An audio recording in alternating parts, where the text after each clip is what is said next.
সকালবেলা ঘুম থেকে উঠেই আলু নিয়ে বসে পড়েছি। এই আলুগুলো আজকে কেটে দিব। অনেকগুলো আলু, এই জন্য অনেকটা সময়ও লাগবে, তাই সকাল সকালই বসে পড়েছি কাটার জন্য। শুধু যে আমি কাটছি তা না, এখানে আমার মাও কাটছে। হ্যালো এভরিওয়ান, আসসালামু আলাইকুম। সবাই কেমন আছেন? আশা করি ভালো আছেন। আপনাদের দোয়া ও আল্লাহর অশেষ রহমতে আলহামদুলিল্লাহ আমরাও ভালো আছি। ঘুম থেকে ওঠার পরে মা বললে আজকে সকাল সকালই অনেক রোদ বের হয়েছে, চলো আমরা আলুগুলো কেটে নেই পাপড়ের জন্য। আমি আর দেরি না করে আলু কাটার জন্য সবকিছু প্রস্তুতি নিয়ে নিলাম। এখানে বালতি ভরে পানি আনছি। এই পানির মধ্যে আমি আলুগুলো কেটে কেটে রেখে দিচ্ছিলাম। আলুগুলো কাটার পর যদি পানিতে না রাখা হয় তাহলে আলুগুলো কালো হয়ে যায়, দেখতে ভালো লাগে না। আবার সিদ্ধ করার পর যখন রোদে শুকাতে দেওয়া হয় তখনও শুকানোর পর কালো হয়ে যায়, ভালো লাগে না।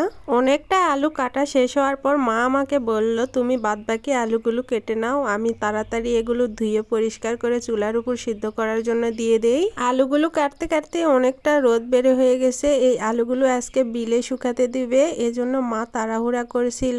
একটা একটা করে শুকাতে দিতে অনেকটা দেরি হয়ে যায়। রোজা থেকে রোদের মধ্যে অনেকক্ষণ বসে থাকতে অনেকটা কষ্ট হয়ে যায়, এই জন্যই তাড়াহুড়া করা হচ্ছিল। আলুগুলো সিদ্ধ হওয়ার পর এখানে একটা বড় ডালিতে সবগুলো ঢেলে রাখা হচ্ছিল। এগুলো এখন আমার আব্বা মাঠে গিয়ে দিয়ে আসবে আমাদেরকে। আমাদের আলুগুলো রোদে দেওয়া শেষ হয়ে গেছে। এই যে মাটিতে আলুগুলো দেখতে পাচ্ছেন, এই আলুগুলোর দাম কম দেখে খেতেই রেখে দিয়ে চলে গেছে। আলুগুলো হয়তো বা আর বাড়িতে নিয়ে যাবে না, এখানেই পচে যাবে। এরপর আমি আবার আমার চাচার ক্ষীরার খেতে চলে গেছি ক্ষীরা ধরছে কিনা দেখার জন্য।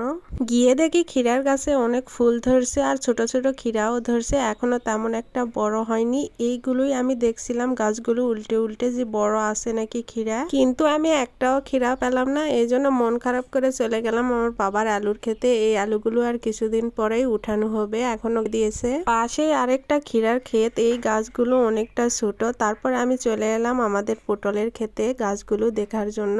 বাড়িতে এসে মা বলল মুরগি কুচে বসানো আছে, বাচ্চা উঠছে নাকি দেখার জন্য। ছোট মুরগির বাচ্চার ডাক শোনা যাচ্ছিল বাহির থেকে।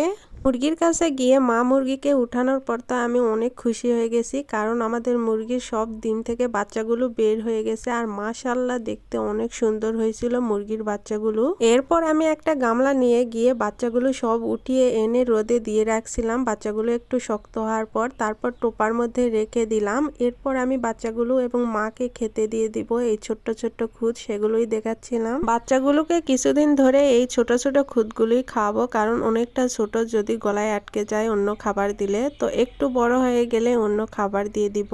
এরপর আমি টোপার উপরে খুদগুলো ছিটে দিচ্ছিলাম আর ওরা কত সুন্দর করে এগিয়ে এসে খাচ্ছিল।